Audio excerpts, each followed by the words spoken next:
ওয়ালাইকুম আসসালাম রহমতুল্লাহি ওয়া বারাকাতুহ। আলহামদুলিল্লাহ ওয়াহদা ওয়াসসালাতু ওয়াসসালামু আলা মান লা নাবিয়্যা বা'দা।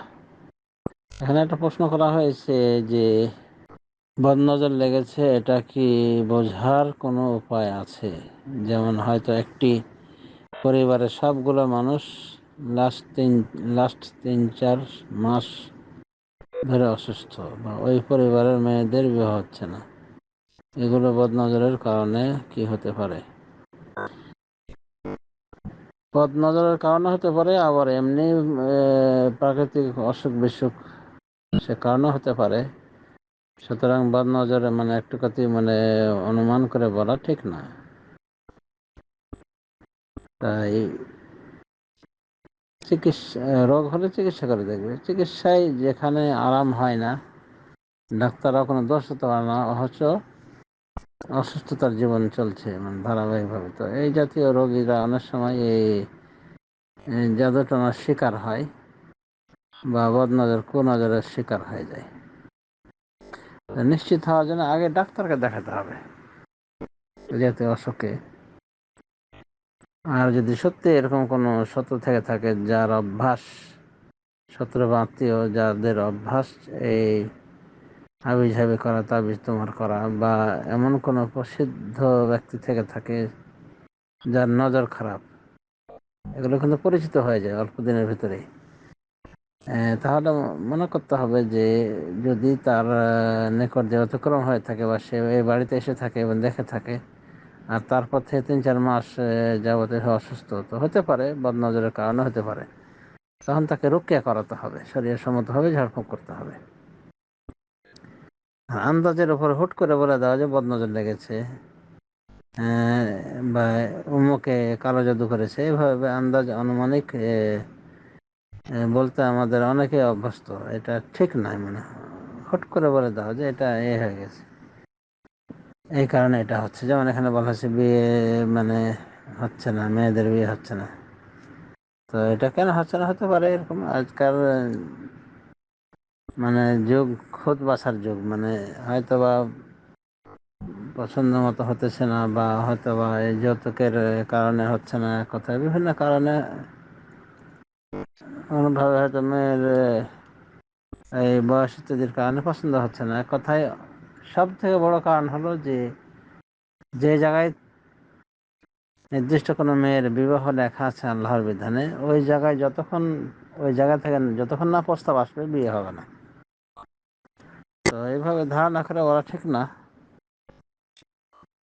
নিশ্চিত হয়েই বলা উচিত। তারপর আল্লাহর কাছে দোয়া করতে হবে। এবং আল্লাহ তো নিজেই বলছেন, ইন্না ইবাদি লাইসা লাকা আলাইহিম সুলতান, নিশ্চয় আমার যারা প্রকৃত বান্দা তাদের উপর তোর কর্তৃত্ব চলবে না।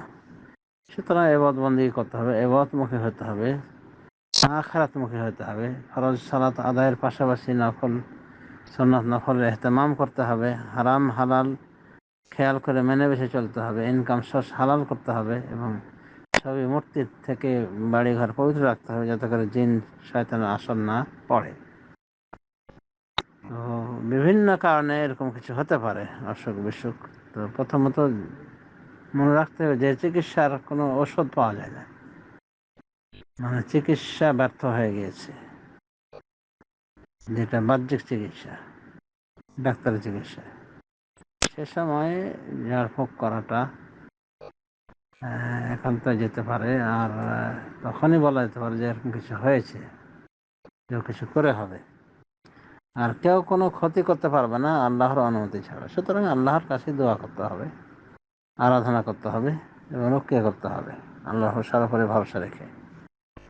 তো আশা করি সুস্থ হয়ে যাবে। আর বিয়ে শাদী বন্ধের বিভিন্ন কারণ থাকতে পারে, সেটা তো বললামই।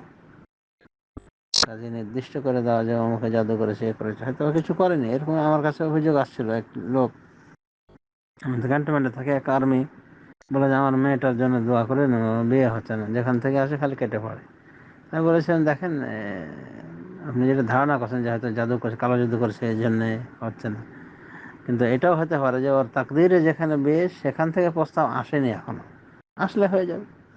ওই লোকে আবার কিছুদিন পর আমাকে বললো যে আমার মেয়ের বিয়ে হয়ে গেছে চিটাগাঙের এক ছেলের সাথে। ওনার বাড়ি চিটাগাং, এবং বিয়ে হয়েছে চিটাগাঙের ছেলের সাথে।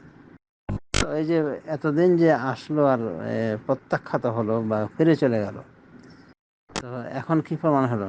কালো জাদু প্রমাণ হলো। তো অনেক সময় এমন হতে পারে যে আল্লাহর কলমে যার সাথে যার বিয়ে, সেখান থেকে প্রস্তাব যতক্ষণ না আসবে বিয়ে হবে না। যত এই প্রস্তাবক আসুক, প্রত্যাখ্যাত হবে ওগুলো। এগুলো খেয়াল করতে হবে তাকদীরের বিষয়ে।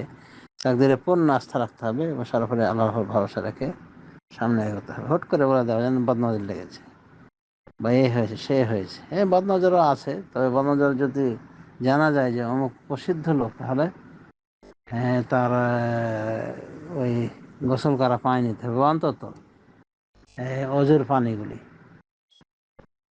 নিয়ে শরীর ঢেলে দিতে হবে, মানে এক দফায় ঢেলে দিতে হবে পিছন থেকে। একটা চিকিৎসা আছে। তো যা হোক, হুট করে একটা ধারণা করে না, ঠিক না। আল্লাহর সাথে সম্পর্ক ভালোভাবে জুড়লে ইনশাআল্লাহ সব ক্লিয়ার হয়ে যাবে। যেগুলো বললাম এগুলো খেয়াল করার চেষ্টা করতে হবে। আল্লাহ আলাম।